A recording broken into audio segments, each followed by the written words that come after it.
ನಮಸ್ಕಾರ ಸ್ನೇಹಿತರೆ. ನಾವಿವತ್ತು ಚಿತ್ರದುರ್ಗ ಕೋಟೆ ಆವರಣದಲ್ಲಿರುವ ಪಾಲ್ಗುಣೇಶ್ವರ ದೇವಸ್ಥಾನದ ಆವರಣದಲ್ಲಿದ್ದೀವಿ. ಈ ದೇವಸ್ಥಾನದ ಇತಿಹಾಸ ನೋಡೋಕೆ ಹೋದರೆ ಮಹಾಭಾರತದಿಂದ ಪ್ರಾರಂಭ ಆಗುತ್ತೆ. ಈ ದೇವಸ್ಥಾನದ ಮಾಹಿತಿ ತಗೊಳ್ಳೋಣ ಇವತ್ತು. ನಮ್ಮ ಜೊತೆ ಇದ್ದಾರೆ ಡಾಕ್ಟರ್ NS ಮಹಾಂತೇಶ್, ಇತಿಹಾಸ ಸಂಶೋಧಕರು. ವೆಲ್ಕಮ್ ಬ್ಯಾಕ್ ಟು PB ಲೋಕ ಸ್ನೇಹಿತರೆ. ವೆಲ್ಕಮ್ ಬ್ಯಾಕ್ ಸ್ನೇಹಿತರೆ. ಈಗ ನನ್ನ ಜೊತೆ ಇತಿಹಾಸ ಸಂಶೋಧಕರಾದ ಡಾಕ್ಟರ್ NS ಮಹಾಂತೇಶ್ ಅವರು ಇದ್ದಾರೆ. Mahantesh sir, welcome back to PB Loka YouTube channel. ಈ ಪಾಲ್ಗುಣೇಶ್ವರ ದೇವಸ್ಥಾನದ ಬಗ್ಗೆ ನಮ್ಮ ವೀಕ್ಷಕರಿಗೆ ಮಾಹಿತಿ ಹೇಳೋದಾದ್ರೆ. PB ಲೋಕ ವೀಕ್ಷಕರಿಗೆ ನಮಸ್ತೆ, ಮತ್ತು ನಮ್ಮ ಪ್ರಕಾಶ್ ಸರ್ಗೂ ಕೂಡ ನಮಸ್ತೆ. ಚಿತ್ರದುರ್ಗ ಬೆಟ್ಟ ಪರಿಸರ ಏನಿದೆಯಲ್ಲ, ಅದು ರಾಮಾಯಣ ಮಹಾಭಾರತ ಕಾಲದ ಒಂದು ಪ್ರಾಚೀನ ಪರಂಪರೆಯನ್ನು ಅದು ಹೊಂದಿದೆ ಸರ್. ಬಹಳ ವಿಶೇಷವಾಗಿ ನಾವು ನೋಡೋದಾದರೆ ಫಸ್ಟು ಮೊದಲ ಬಾರಿಗೆ ರಾಮಾಯಣದ ಸಂದರ್ಭಗಳು ಇಲ್ಲಿ ಪ್ರಾರಂಭ ಆಗುತ್ತೆ. ಅದಾದಮೇಲೆ ತುಂಬ ವ್ಯಾಪಕವಾಗಿ ನಾವು ನೋಡ್ತಕ್ಕಂಥದ್ದು ಅಂತ ಹೇಳಿದ್ರೆ ಅದು ಮಹಾಭಾರತದ ಕಾಲಘಟ್ಟ. ಮಹಾಭಾರತದಲ್ಲಿ ಪಾಂಡವರು ವನವಾಸಕ್ಕೆ ಬಂದಂತಹ ಸಂದರ್ಭದಲ್ಲಿ ಚಿತ್ರದುರ್ಗ ಬೆಟ್ಟ ಪರಿಸರಕ್ಕೆ ಬರ್ತಾರೆ. ಆ ಸಂದರ್ಭದಲ್ಲಿ ಈ ಪರಿಸರವನ್ನ ಚಿಲ್ಮಲಗಿರಿ ಅಂತ ಹೇಳ್ಬಿಟ್ಟು ಕರೆದಿರ್ತಕ್ಕಂಥದನ್ನ ನಾವು ನೋಡ್ತೇವೆ. ಚಿತ್ರದುರ್ಗ ಪರಿಸರವನ್ನ ಚಿಲ್ಮಲಗಿರಿ ಅಂತ ಹೇಳ್ಬಿಟ್ಟು ಕರೆದಿರ್ತಕ್ಕಂಥದನ್ನ ನಾವು ನೋಡ್ತೇವೆ. ಈ ಚಿಲ್ಮಲಗಿರಿಯಲ್ಲಿ ಹಿಡಂಬ ವನ ಅಂತ ಇತ್ತು. ಹಿಡಂಬ ಬೆಟ್ಟ ಪರಿಸರ, ಹಿಡಂಬ ಪಟ್ಟಣ, ಹಿಡಂಬ ವನ ಅಂತ ಹೇಳ್ಬಿಟ್ಟು ಇದನ್ನ ಕರಿತಾ ಇದ್ರು. ಹಿಡಂಬಾಸುರ ಅಂತ ಹೇಳ್ತಕ್ಕಂತಹ ಒಬ್ಬ ರಾಕ್ಷಸ ಇಲ್ಲಿ ವಾಸ ಮಾಡ್ತಾ ಇದ್ದ. ಅವನ ತಂಗಿ ಹಿಡಂಬಿ ಅಂತಕ್ಕಂಥವಳು ಕೂಡ ಇಲ್ಲಿ ವಾಸ ಮಾಡ್ತಾ ಇದ್ಲು. ಈ ಪಾಂಡವರಲ್ಲಿ ಭೀಮನ ಮೇಲೆ ಮೋಹಿತಳಾಗ್ತಕ್ಕಂತಹ ಹಿಡಂಬಿ ಮದುವೆ ಆಗ್ಬೇಕು ಅಂತ ಹೇಳ್ಬಿಟ್ಟು ಭೀಮನನ್ನ ಒತ್ತಾಯ ಮಾಡಿದಾಗ ಹಿಡಂಬಾಸುರನಿಗೂ ಮತ್ತೆ ಭೀಮನ ಮಧ್ಯೆ ಯುದ್ಧ ಆಗಿ ಹಿಡಂಬಾಸುರ ಸಾವನ್ನಪ್ಪತಕ್ಕಂಥ ಸಂದರ್ಭದಲ್ಲಿ ಹಿಡಂಬೇಶ್ವರ ದೇವಾಲಯವನ್ನ ಸ್ಥಾಪನೆಗೆ ಅದು ಪ್ರೇರಣೆ ಆದಂತಹ ಒಂದು ಘಟನೆಯನ್ನ ನಾವು ಇದೇ ಪರಿಸರದಲ್ಲಿ ನಮಗೆ ಮೇಲ್ಭಾಗದಲ್ಲಿ ಹಿಡಂಬನಾಥನ ದೇವಸ್ಥಾನವನ್ನ ನಾವು ನೋಡ್ತೇವೆ. ಅದಾದ ಮೇಲೆ ಅರ್ಜುನನ ಒಂದು ಸಂದರ್ಭದಲ್ಲಿ ಅರ್ಜುನ ಇಲ್ಲಿ ಒಂದು ಪಾಲ್ಗುಣೇಶ್ವರ ದೇವಸ್ಥಾನವನ್ನ ಸ್ಥಾಪನೆ ಮಾಡ್ತಕ್ಕಂಥದ್ದನ್ನ ನಾವು ಕಾಣ್ತೇವೆ. ಅದೇ ಅರ್ಜುನನ ಕೈಯಾರೆ ಸ್ಥಾಪನೆ ಆದಂತಹ ಒಂದು ಶಿವಲಿಂಗ ಎಂಬುದಾಗಿ ಒಂದು ಸ್ಥಳ ಪುರಾಣವನ್ನ, ಒಂದು ಪ್ರತೀತಿಯನ್ನ ನಾವು ಈ ದೇವಾಲಯದ ಮೂಲಕ ನೋಡೋದಕ್ಕೆ ಸಾಧ್ಯತೆ ಆಗುತ್ತೆ. ಒಟ್ಟಾರೆ ಈ ಬೆಟ್ಟ ಪರಿಸರ ಏನಿದೆ ಮಹಾಭಾರತ ಕಾಲಘಟ್ಟದ ಅನೇಕ ಒಂದು ಅಂಶಗಳನ್ನು ನಾವು ನೋಡ್ತೇವೆ. ಚಂದ್ರವಳ್ಳಿಯಲ್ಲೂ ಕೂಡ ನಮಗೆ ಪಂಚಲಿಂಗೇಶ್ವರ ದೇವಸ್ಥಾನಗಳು ಕೂಡ 5 ಜನ ಪಾಂಡವರ ಹೆಸರಲ್ಲಿ ಸ್ಥಾಪನೆ ಆಗ್ತಕ್ಕಂಥದ್ದು. ಅದಾದ್ಮೇಲೆ ಪಂಡ್ರಹಳ್ಳಿಯಲ್ಲೂ ಕೂಡ ಒಂದು ದೇವಸ್ಥಾನವನ್ನ ನಾವು ನೋಡ್ತೇವೆ. ಒಟ್ಟಾರೆ ಇಡೀ ಬೆಟ್ಟ ಪರಿಸರ ಏನಿದೆ, ಹಿಡಂಬ ವನ, ಹಿಡಂಬ ಪಟ್ಟಣ, ಚಿಲ್ಮಲಗಿರಿ, ಚಿನ್ಮೂಲಾದ್ರಿ ಅಂತಕ್ಕಂತಹ ಈ ಪರಿಸರ ಸುತ್ತಮುತ್ತ 5 ಕಿಲೋಮೀಟರ್ ವ್ಯಾಪ್ತಿ, ಇಡೀ ಸರೌಂಡಿಂಗ್ ಏನು ಸುತ್ತಮುತ್ತ ಇದೆ, ಸಂಪೂರ್ಣವಾಗಿ ಮಹಾಭಾರತ ಕಾಲದಲ್ಲಿ ಪಾಂಡವರು ಇಲ್ಲಿ ವನವಾಸವನ್ನ ಮಾಡಿದ್ರು ಅನ್ನೋದು ಸಂಬಂಧಪಟ್ಟಂತಹ ಅನೇಕ ಪ್ರಾಚೀನ ಒಂದು ವಸ್ತುಗಳಾಗಿರ್ಬೋದು, ಸ್ಮಾರಕಗಳಾಗಿರ್ಬೋದು, ಆ ಮಹಾಭಾರತದ ಕಾಲಘಟ್ಟದ ಒಂದು ವಿಶೇಷತೆಗಳ ಜೊತೆಗೆ ತಳುಕು ಹಾಕಿಕೊಂಡಿರ್ತಕ್ಕಂಥದ್ದು ನಾವು ನೋಡೋದಕ್ಕೆ ಸಾಧ್ಯತೆ ಆಗುತ್ತೆ ಸರ್. ಈಗ ಮಹಾಭಾರತದಲ್ಲಿ ಅರ್ಜುನ ದೇವಾಲಯ ಒಂದು ಮೂರ್ತಿಯನ್ನ ಸ್ಥಾಪನೆ ಆದ್ಮೇಲೆ ಈ ದೇವಾಲಯ ಜೀರ್ಣೋದ್ಧಾರ ಆಗ್ತಕ್ಕಂಥದ್ದು ನಮಗೆ ಹೊಯ್ಸಳರ ಕಾಲದಲ್ಲಿ. ಚಿತ್ರದುರ್ಗ ಬೆಟ್ಟ ಪರಿಸರವನ್ನ ಆಳ್ವಿಕೆ ಮಾಡುತ್ತಿದ್ದಂತಹ ಮಹಾಪ್ರಧಾನಿ ಹರಿಹರದ ಸಂಧಿ ವಿಗ್ರಹಿ ಸೋಮಣ್ಣ ಅಂತಕ್ಕಂತಹ ಒಬ್ಬ ವ್ಯಕ್ತಿ ಏನಿದ್ದಾನೆ, ಈ ದೇವಾಲಯವನ್ನ ಜೀರ್ಣೋದ್ಧಾರ ಮಾಡ್ದ ಅನ್ನೋದ್ರ ಬಗ್ಗೆ ನಮಗೆ ಶಿಲಾಶಾಸನ ಸಿಗುತ್ತೆ. ಹೊಯ್ಸಳರ ಕಾಲದಲ್ಲಿ 1260 ಕಾಲಘಟ್ಟ, ಕ್ರಿಸ್ತಶಕ 1260 ಕಾಲಘಟ್ಟ, ಆ ಕಾಲಘಟ್ಟಕ್ಕೆ ಸಂಬಂಧಿಸಿದಂತಹ ಒಂದು ಪ್ರಾಚೀನ ಶಿಲಾಶಾಸನ ಈ ಭಾಗದಲ್ಲಿ ದೇವಸ್ಥಾನದ ಒಂದು ಆವರಣದಲ್ಲೇ ಇದೆ ಇರುವುದನ್ನ ನಾವು ನೋಡಬಹುದು. ಸ್ನೇಹಿತರೆ, ಹಾಗಾದ್ರೆ ಆ ಶಾಸನ ಒಂದ್ಸಲ ನೋಡ್ಕೊಂಬರೋಣ ಬನ್ನಿ ಸರ್. ಇದೆ ನೋಡ್ರಿ, ಹೊಯ್ಸಳರ ಕಾಲದ ಒಂದು ಶಿಲಾಶಾಸನ. ಸುಮಾರು 16 ಸಾಲುಗಳನ್ನು ಹೊಂದಿರತಕ್ಕಂತಹ ಶಾಸನ. ಇಲ್ಲಿ 16 ಸಾಲುಗಳಿದೆ. 16 ಸಾಲುಗಳಿದೆ. ಇದೆಲ್ಲ ಮುಕ್ಕಾಗಿದೆ, ಹೊಡೆದಾಕಿದ್ದಾರೆ ಇಲ್ಲೆಲ್ಲ ಭಾಗದಲ್ಲಿ. ಬಟ್ ದೊಡ್ಡ ಶಾಸನ. ಇದನ್ನ 1903ರಲ್ಲಿ BL ರೈಸರವರು ಇದನ್ನ ಪತ್ತೆ ಹಚ್ಚಿ ಪ್ರಕಟ ಮಾಡಿರೋದನ್ನ ನಾವು ನೋಡ್ತೇವೆ. ಮುಖ್ಯವಾಗಿ ನಮ್ಗೆ ಪಾಲ್ಗುಣೇಶ್ವರ ದೇವಾಲಯದ ಬಗ್ಗೆ ಮಾಹಿತಿ ಕೊಡುವಂತಹ ಒಂದು ಏಕೈಕ ಶಿಲಾಶಾಸನ ಇದೆ. ಹೌದು. ಈ ಶಾಸನ ಕೊಡುವಂತಹ ಮಾಹಿತಿ ಏನಪ್ಪಾ ಅಂತ ಹೇಳಿದ್ರೆ, ಕ್ರಿಸ್ತಶಕ 1260ರಲ್ಲಿ ಮಹಾಪ್ರಧಾನಿ, ಹೊಯ್ಸಳ ಮಹಾಪ್ರಧಾನಿ ಹರಿಹರದ ಸಂಧಿ ವಿಗ್ರಹಿ ಸೋಮಣ್ಣ ಅಂತಕ್ಕಂಥವನು ಈ ದೇವಾಲಯದ ಮಂಟಪ, ಮುಂದಿನ ಭಾಗದ ಮಂಟಪವನ್ನ ಕಟ್ಸಿರ್ತಕ್ಕಂಥದ್ರ ಬಗ್ಗೆ ಈ ಶಾಸನದಲ್ಲಿ ಮಾಹಿತಿ ಕೊಡುತ್ತೆ. ಈ ದೇವಸ್ಥಾನದ ಮಂಟಪದ ಮುಂಭಾಗ ಏನಿದೆ ಅದನ್ನ ಕಟ್ಸಿ ಶಾಸನವನ್ನ ಹಾಕ್ಸಿರ್ತಕ್ಕಂಥದ್ದು. ಹೌದು, ಈ ನಾಯಕ ಅಲ್ಲ, ಸೋಮಣ್ಣ ಅಷ್ಟೇ. ಈ ಶಾಸನವನ್ನ ಮತ್ತೆ ಈ ದೇವಾಲಯ ಮಂಟಪವನ್ನ ಏನಾದ್ರೂ ಹಾಳು ಮಾಡಿದ್ರೆ ಅವರು ವಾರಣಾಸಿಯಲ್ಲಿ, ಅಂದ್ರೆ ಕಾಶಿಯ ದಡದಲ್ಲಿ ಗೋವುಗಳನ್ನ ಕೊಂದಂತಹ ಪಾಪಕ್ಕೆ ಹೋಗ್ತಾರೆ ಅನ್ನುವಂತಹ ಒಂದು ಶಾಪಾಶಯವನ್ನು ಕೂಡ ಹಾಕಿ ಈ ಶಾಸನವನ್ನ ನಿರ್ಮಾಣ ಮಾಡಿರೋದನ್ನ ನಾವು ಕಾಣ್ತೇವೆ. ಬಹಳ ವಿಶೇಷವಾದಂತಹ ಶಾಸನ. ನಮ್ಮ ಚಿತ್ರದುರ್ಗ ಪರಿಸರದ ಪ್ರಧಾನಿಗಳು, ದಂಡನಾಯಕರ ಬಗ್ಗೆ ಅಧ್ಯಯನ ಮಾಡಬೇಕಾದ್ರೆ ತುಂಬಾ ವಿಶೇಷವಾದಂತಹ ಒಂದು ಶಾಸನವಾಗಿ ನಾವು ನೋಡ್ತೇವೆ. ಮತ್ತೆ 1160 ಅಂದ್ರೆ 13ನೇ ಶತಮಾನದಲ್ಲಿ ಈ ದೇವಾಲಯದ ಒಂದು ಪೂರ್ಣ ಪ್ರಮಾಣದ ರಚನೆ ಏನಿದೆ ಮುಂಭಾಗದಲ್ಲಿ ಅದೆಲ್ಲ ಆಗಿರ್ತಕ್ಕಂಥದ್ದು 13ನೇ ಶತಮಾನದಲ್ಲಿ ಅನ್ನೋದಕ್ಕೆ ಒಂದು ವಿಶೇಷವಾದಂತಹ ಒಂದು ದಾಖಲೆಯಾಗಿ ನಾವು ಈ ಶಾಸನವನ್ನ ನೋಡುವುದಕ್ಕೆ ಸಾಧ್ಯತೆ ಆಗುತ್ತೆ. ಹಾಗೆ ಮಾಂತೆ ಸರ್, ಈ ದೇವಸ್ಥಾನದ ವಾಸ್ತುಶಿಲ್ಪದ ಬಗ್ಗೆ ನಮ್ಮ ವೀಕ್ಷಕರಿಗೆ ಮಾಹಿತಿ ಕೊಡೋದಾದ್ರೆ? ಸರ್ ನೋಡಿ, ನಮ್ಮ ಚಿತ್ರದುರ್ಗ ಪರಿಸರದ ಅತ್ಯಂತ ಪ್ರಾಚೀನ ದೇವಾಲಯಗಳಲ್ಲಿ ನಮಗೆ ಪಾಲ್ಗುಣೇಶ್ವರ ದೇವಸ್ಥಾನ ಕೂಡ ಒಂದು. ಹೌದು. ಎಷ್ಟು ಪ್ರಾಚೀನ ಹೇಗೆ ಅನ್ನೋದಕ್ಕೆ ನಾನು ಕೊಡುವಂತಹ ಬಹುಮುಖ್ಯವಾದ ಅಂಶ ಏನಪ್ಪಾ ಅಂತಂದ್ರೆ, ಈ ಬಂಡೆ ಏನಿದೆ, ಈ ಬಂಡೆಯ ಒಳಭಾಗದಲ್ಲಿ ಗುಹೆ ಇದೆ. ಗುಹೆ ಒಳಗಡೆ ಶಿವಲಿಂಗ ಸ್ಥಾಪನೆ ಆಗ್ತಕ್ಕಂಥದ್ದನ್ನ ನೋಡ್ತೇವೆ. ಇದು ಯಾವುದೇ ದೇವಸ್ಥಾನಗಳು, ಇಲ್ಲಿ ಪ್ರಾಚೀನ ಕಾಲದ ದೇವಸ್ಥಾನಗಳು ಏನಿದಾವಲ್ಲ, ಗುಹೆ ಒಳಗಡೆ ಗರ್ಭಗೃಹ ಇದೆ. ಅಂದ್ರೆ ಬಂಡೆಯನ್ನ ನ್ಯಾಚುರಲ್ ಆಗಿ ಕೆತ್ತಿ ಒಳಗಡೆ ರಚನೆಯನ್ನ ಮಾಡಿ ಗುಹೆಗಳನ್ನ ಮಾಡಿ ಅವುಗಳ ಭಾಗದಲ್ಲಿ ಮೂರ್ತಿಗಳನ್ನ ಸ್ಥಾಪನೆ ಮಾಡೋದನ್ನ ನಾವು ನೋಡ್ತೇವೆ.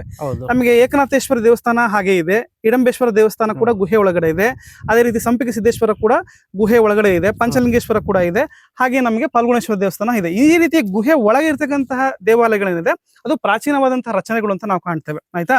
ಅದಾದ್ಮೇಲೆ ಈ ಮುಂಭಾಗ ಬರುತ್ತೆ ನೋಡಿ, ಈ ಕಡೆಯಿಂದ ಈ ಮುಂಭಾಗ ಏನ್ ಬರುತ್ತಲ್ಲ, ಈ ಭಾಗ ಮಂಟಪ ಅಂತ ಕರಿತೇವೆ. ಅಂದ್ರೆ ಈ ನವರಂಗ ಮತ್ತೆ ಮುಖ ಮಂಟಪ, ಈ ಎರಡೂ ಭಾಗಗಳನ್ನ ನಮಗೆ ಹೊಯ್ಸಳ ಪ್ರಧಾನಿ ಅಂತ ಏನ್ ಹೇಳಿದೆ ಸೋಮಣ್ಣ, ಆ ಸೋಮಣ್ಣ ಕಟ್ಟಿಸಿರ್ತಕ್ಕಂಥ ಒಂದು ಮುಂದಿನ ಮಂಟಪಗಳು ಎಂಬುದಾಗಿ ನೋಡ್ತೇವೆ.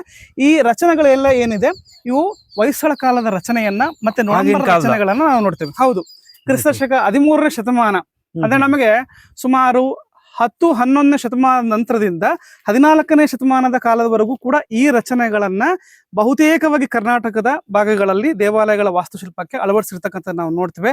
ಅಧಿಷ್ಠಾನ ಮತ್ತೆ ಇದು ಭಿತ್ತಿಯ ಭಾಗ ಮತ್ತೆ ನಂತರದ ಮೇಲ್ಭಾಗಗಳನ್ನ ನಾವು ನೋಡೋದಕ್ಕೆ ಸಾಧ್ಯತೆ ಆಗ್ತಕ್ಕಂಥದ್ದು. ವಿಶೇಷವಾಗಿ ಇದು ಹೊಯ್ಸಳ ಮತ್ತೆ ನೊಳಂಬರ ದೇವಾಲಯಗಳ ರಚನೆಯಲ್ಲಿ ಈ ರೀತಿಯಾದಂತಹ ರಚನೆ ಕಾಣ್ತೇವೆ. ನಾವೇನ್ ಶಾಸನದಲ್ಲಿ ನಾವು ನೋಡಿದ್ವಿ, ಈ ಮುಂದಿನ ಭಾಗ ಏನಿದೆಯಲ್ಲ ಪೂರ್ತಿ, ಆ ಮಂಟಪವನ್ನ ಕಟ್ಟಿಸಿದ ಯಾರಪ್ಪ ಅಂತಂದ್ರೆ ಸೋಮಣ್ಣ. ನೋಡ್ರಿ ಇಲ್ಲಿ ಸರ್, ಇಲ್ಲಿ ಇನ್ನೊಂದು ವಿಶೇಷವನ್ನ ನಾನು ನಿಮಗೆ ತೋರಿಸ್ತಾ ಇದ್ದೀನಿ. ಈ ದೇವಾಲಯದ ಎಡಬದಿಯಲ್ಲಿ ನಮಗೆ ವೀರಗಲ್ಲು ಇರ್ತಕ್ಕಂಥದ್ದು ನಾವು ನೋಡ್ತೇವೆ. ಇದು ವೀರಗಲ್ 3 ಪ್ಯಾನಲ್ ಅನ್ನ ಹೊಂದಿರತಕ್ಕಂಥದ್ದು ನಾವು ನೋಡ್ತೇವೆ. 3 ಪ್ಯಾನಲ್ ಏನು 3 ಹಂತಗಳು ಅಂತಂದ್ರೆ, ಇಲ್ಲಿ ಒಂದು ಹಂತ ಇದೆ, ಇದು ಒಂದು ಹಂತ, ಇದು 2ನೇ ಹಂತ, ಇದು 3ನೇ ಹಂತ. ಆಯ್ತಾ? ಮೊದಲನೇ ಹಂತದಲ್ಲಿ ಒಬ್ಬ ವೀರ ಶತ್ರುಗಳ ಜೊತೆಲಿ ಹೋರಾಟ ಮಾಡಿ ಇಲ್ಲಿ ಸಾವನ್ನಪ್ಪತಕ್ಕಂತಹ ಒಂದು ಸಂದರ್ಭವನ್ನ ಗುರುತಿಸ್ತೇವೆ. ಇವನೇ ವೀರ. ಆಯ್ತಾ?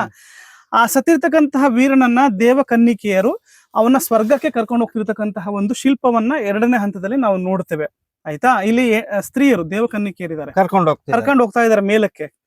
ಇಲ್ಲಿ ಈಶ್ವರ ಶಿವಲಿಂಗ ಇರೋದ್ರಿಂದ ಇದು ಕೈಲಾಸ.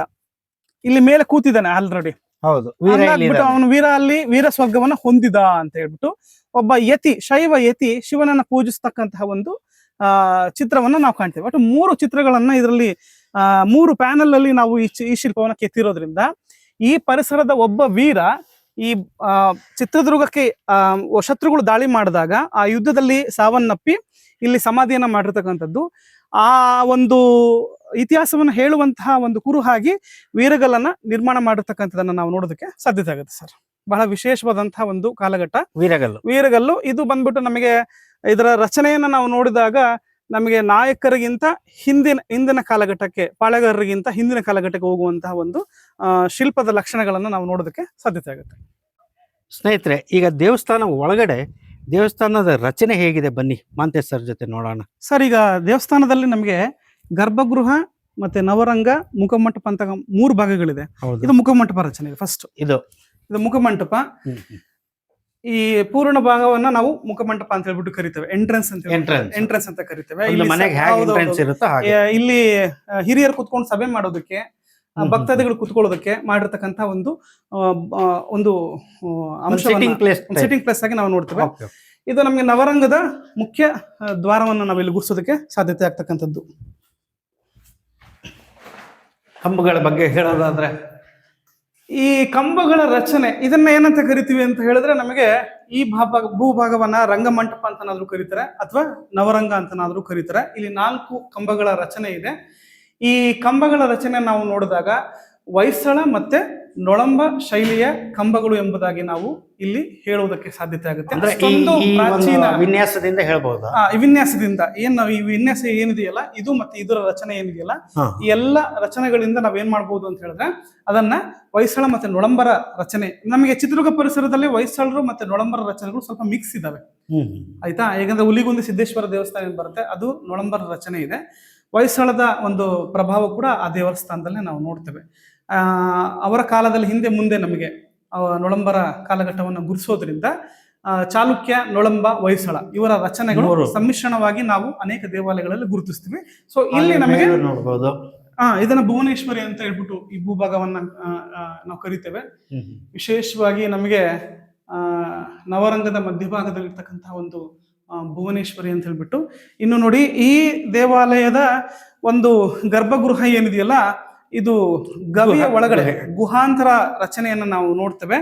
ಇದು ಗರ್ಭಗೃಹದ ಒಂದು ಬಾಗಿಲು ವಾಡುವ ದ್ವಾರ ಬಾಗಿಲು ಅಂತ ಗುರುತಿಸ್ತೀವಿ. ಈ ದೇವಸ್ಥಾನಕ್ಕೆ ಅಂತರಾಳ ಇಲ್ಲ. ನಮಗೆ ಗರ್ಭಗೃಹ ಆದ್ಮೇಲೆ ಅಂತರಾಳ ಬರುತ್ತೆ, ಆದ್ರೆ ಇಲ್ಲಿ ಅಂತರಾಳ ಇಲ್ಲ. ನೇರವಾಗಿ ಗರ್ಭಗೃಹವನ್ನು ನಾವು ನೋಡೋದಕ್ಕೆ ಸಾಧ್ಯತೆ ಆಗ್ತಕ್ಕಂಥದ್ದು. ಇಲ್ಲಿ ಗರ್ಭಗೃಹ ಇದೆ. ವಿಶೇಷವಾಗಿ ಒಂದು ಪ್ರಾಚೀನ ಶಿವಲಿಂಗ ಅಂತೇಳಿ ಗುರುತಿಸ್ತಕ್ಕಂಥದ್ದೇ ಆದ್ರೆ ಎಲ್ಲ ಒಂದು ಶಿವಲಿಂಗದ ಒಂದು ನೀರು ಹೋಗ್ತಕ್ಕಂತಹ ಒಂದೇನು ಭೂಭಾಗ ಏನ್ ಕಾಣ್ತೇವೆ, ಅದನ್ನ ಶಿಲ್ಪದ ರಚನೆ ಇದೆಯಲ್ಲ, ಅದು ನಮಗೆ ಎಡಭಾಗಕ್ಕೆ ಬರುತ್ತೆ. ಬಟ್ ಇಲ್ಲಿ ವಿಶೇಷವಾಗಿ ನಮಗೆ ಬಲಭಾಗದಲ್ಲಿ ಅದ್ರ ನೀರು ಹೋಗ್ತಕ್ಕಂತಹದ್ದು ಏನಿದೆಯಲ್ಲ, ಆ ರಚನೆಯನ್ನು ನಾವು ನೋಡೋದಕ್ಕೆ ಸಾಧ್ಯ, ವಿಶೇಷವಾಗಿ ನಾವು ಕಾಣ್ತಕ್ಕಂಥದ್ದು. ಹಾಗಾಗ್ಬಿಟ್ಟು ಪ್ರಾಚೀನ ಶಿವಲಿಂಗಗಳಲ್ಲಿ ಇದು ಒಂದು ಅಂತ ಹೇಳ್ಬಿಟ್ಟು ನಾವು ನೋಡ್ತೇವೆ. ನಾವು ಹೊರಗಡೆ ಆ ಬಂಡೆ ನೋಡಿದ್ವಿ, ಅದೇ ಬಂಡೆ.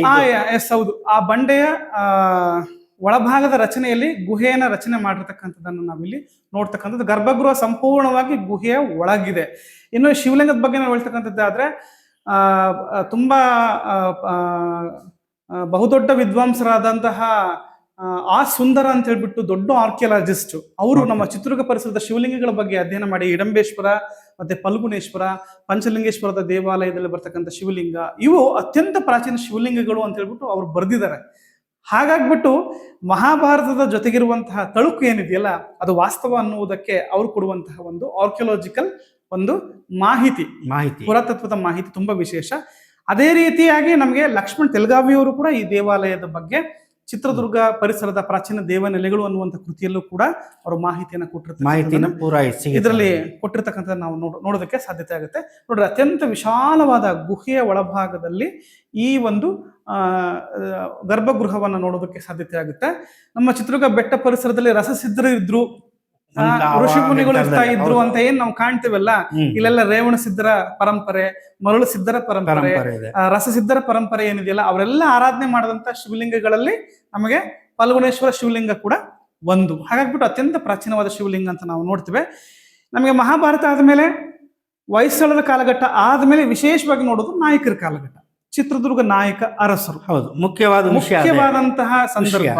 ಸೋಮಣ್ಣ ಅವರು ಬಂದ್ರು, ಅದಾದ್ಮೇಲೆ ವಿಜಯನಗರ ಮಾಡಿದ್ರು, ಮಂಟಪ ಎಲ್ಲ ನಿರ್ಮಾಣ ಮಾಡ್ತಾರೆ. ಹೌದು, ಅದ್ರ ನಂತರ ಬಂದಲ್ಲಿ ವಿಶೇಷವಾಗಿ ನಾವು ನೋಡೋದು ಅಂತಂದ್ರೆ 1568ರಿಂದ 1779ರವರೆಗೆ 211 ವರ್ಷಗಳ ಕಾಲ 13 ಜನ ಪಾಳೆಗಾರರು, ನಾಯಕ ಅರಸರು ಏನ್ ಬರ್ತಾರೆ, ಅವರ ಕಾಲದಲ್ಲಿ ಚಿತ್ರದುರ್ಗದ ಪ್ರಾಚೀನ ದೇವಾಲಯಗಳನ್ನ ಏನು ಅವರು ಜೀರ್ಣೋದ್ಧಾರ ಮಾಡಿದ್ರು, ಹಾಗೆ ಅನೇಕ ಕಾರ್ಯಕ್ರಮಗಳನ್ನ ಮಾಡ್ತಾ ಇದ್ರು. ಅದರಲ್ಲಿ ನಮ್ಮ ಫಲ್ಗುಣೇಶ್ವರ ದೇವಾಲಯ ಕೂಡ ಒಂದು. ಅವರ ನಾಯಕರಸರ ಕಾಲದಲ್ಲಿ ವಿಶೇಷವಾಗಿ ಮತಿ ತಿಮ್ಮಣ್ಣ ನಾಯಕ, ಮತ್ತೆ ರಾಜ ಬಿಚ್ಚುಗತ್ತಿ ಭರಮಣ್ಣ ನಾಯಕ, ಹಿರೇಮದಕರಿ ನಾಯಕ, ಅದಾದ್ಮೇಲೆ ಕೊನೆಯ ಅರಸ ರಾಜ ವೀರಮದಕರಿ ನಾಯಕ, ಇವರ ಕಾಲದ ದಾಖಲೆಗಳಲ್ಲಿ ನಮಗೆ ಫಲ್ಗುಣೇಶ್ವರ ದೇವಾಲಯದ ಕಾರ್ಯಕ್ರಮಗಳ ಬಗ್ಗೆ ಉಲ್ಲೇಖ ಇದೆ. ಹೌದು, ಖಂಡಿತ. ಚಿನ್ನದ ಮನೆ ರಾಮಪ್ಪ ಬದಿರ್ತಕ್ಕಂತಹ ಚಿನ್ಮೂಲಾದ್ರಿ ಗಿರಿ ದುರ್ಗದಲ್ಲಿ ಆಳಿದಂತಹ ಅರಸು ಮನೆತನಗಳು ಅನ್ನುವಂತಹ ದಾಖಲೆಗಳಲ್ಲಿ ಫಲ್ಗುಣೇಶ್ವರ ದೇವಾಲಯದ ಬಗ್ಗೆಯೂ ಕೂಡ ನಮಗೆ ಮಾಹಿತಿಯನ್ನ ನಾವು ನೋಡೋದಕ್ಕೆ ಸಾಧ್ಯತೆ ಆಗ್ತಕ್ಕಂಥದ್ದು. ಹೀಗೆ ಮಹಾಭಾರತ ಕಾಲದಿಂದ ಪ್ರಾರಂಭವಾಗಿ ನಮಗೆ ಚಿತ್ರದುರ್ಗ ನಾಯಕ ಅರಸರ ಕಾಲದವರೆಗೂ ಕೂಡ ಅತ್ಯಂತ ವಿಶೇಷವಾದಂತಹ ಒಂದು ಮಾನ್ಯತೆಯನ್ನು ಪಡೆದಂತಹ ಪ್ರಾಚೀನ ದೇವ ಮಂದಿರಗಳಲ್ಲಿ, ದೇವಾಲಯಗಳಲ್ಲಿ ನಮಗೆ ಫಲ್ಗುಣೇಶ್ವರ ದೇವಾಲಯ ಕೂಡ ಒಂದು. ಸ್ನೇಹಿತರೆ, ಇಷ್ಟೊತ್ತವರೆಗೂ ಮಹಾಂತೇಶ್ ಅವರು ನಿಮಗೆ ಸಾಕಷ್ಟು ಮಾಹಿತಿ ಕೊಟ್ಟಿದ್ದಾರೆ ಅಂತ ಅನ್ಕೊಂತೀನಿ. ಈ ದೇವಸ್ಥಾನ ಇರೋದು ಚಿತ್ರದುರ್ಗದ ಕೋಟೆ ಹಿಂಭಾಗದ ಆವರಣದಲ್ಲಿ. ಹೌದು, ಪಶ್ಚಿಮ ಭಾಗದಲ್ಲಿ. ತುಂಬಾ ಜನಕ್ಕೆ ಇಲ್ಲಿ ಬರೋದು ಕಷ್ಟ ಆಗುತ್ತೆ. ಹೌದು, ದಯವಿಟ್ಟು ಬರಬೇಕಾದ್ರೆ ತುಂಬಾ ಕೇರ್ಫುಲ್ ಆಗಿ ಬನ್ನಿ. ಬನ್ನಿ, ದಯವಿಟ್ಟು ಈ ದೇವಸ್ಥಾನಕ್ಕೆ ಬನ್ನಿ. ತುಂಬ ಒಳ್ಳೆಯ ಪರಿಸರ ಇದೆ. ಈ ವಿಡಿಯೋ ನಿಮಗೆ ಇಷ್ಟ ಆಗಿದ್ದರೆ ಲೈಕ್ ಮಾಡಿ, ಶೇರ್ ಮಾಡಿ, ಸಬ್ಸ್ಕ್ರೈಬ್ ಮಾಡಿ. ನಮಸ್ಕಾರ. ಧನ್ಯವಾದ.